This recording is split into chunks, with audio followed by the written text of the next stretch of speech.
nananawagan na po ngayon ng National Water Resources Board o NWRB sa publiko. Alam mo kung anong panawagan? Ano? Magtipid sa tubig. Naku po, mga kababayan ko, baha na po sa iba't ibang lugar sa Metro Manila, sa iba't ibang lugar ng probinsya. Pero ang NWRB, ang kanilang pakiusap, pwede ba mga kababayan, magtipid tayo sa tubig? Dahil, below critical level na po ang Angat Dam.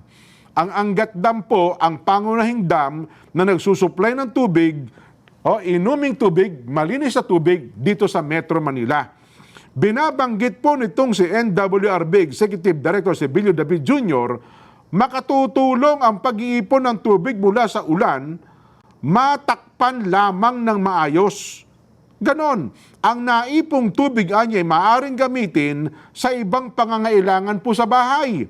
Sakaling ang problema ay taga sa gripo, mabuting mapakumpuni kaagad.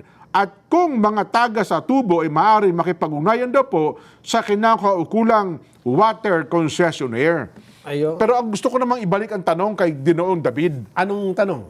Ano naman ang ginagawa ninyo na kaparaanan para yung mga tubig ulan, yung tubig baha, maipon, madala doon sa mga dam? Wala kaming ginagawa. Ang hirap namang salukin namin. Di ba? Yun ang ating...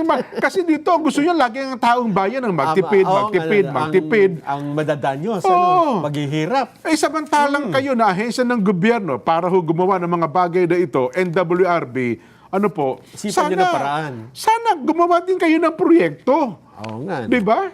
Gumawa din po kayo ng mga bagay-bagay na dapat gawin natin para yung tubig maipon kahit na hindi po tumama sa mga dam natin ang ulan. Ayun nga. Di ba? Oo.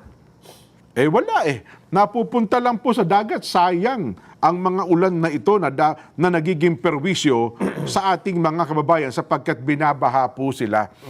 Kung ito sana ay yung pondo ng flood control, Narson, dinilagay sa NWRB, di ba? Para yung ulan at yung tubig baha na ito ay malagyan natin tulay ba ito? Kanal ba ito? Malaking hose ba ito? Na ang mahihigop na tubig dinadala doon sa mga dam natin. Yes. Di ba? Kasi sinasabi ng MMDA, nako, Jen, Narson, gumagana na ang ating mga pumping station. Yes. Di ba? Oo. Sa paggana ng pumping station, saan nyo po tinatapon yung tubig?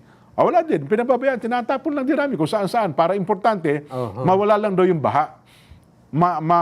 Humupa ang baha sa Metro Manila. Yun ang kanilang goal, Nelson. Yes. Pero sana, ang goal nila, hindi napapakinabangan. di ba? Ang goal sana ninyo, madala sa mga dam natin ang tubig baha o kaya naman ay maipon natin yung tubig na yan para pagdating ng panahon, gaya ngayon, critical level, below critical level ang tubig, mapakinabangan sana natin yung tubig ulan. Wala Wala din silang ginagawa, Nelson. Wala. At mga kababayan natin. So, yun ang mabigat na problema ang kinakaharap natin.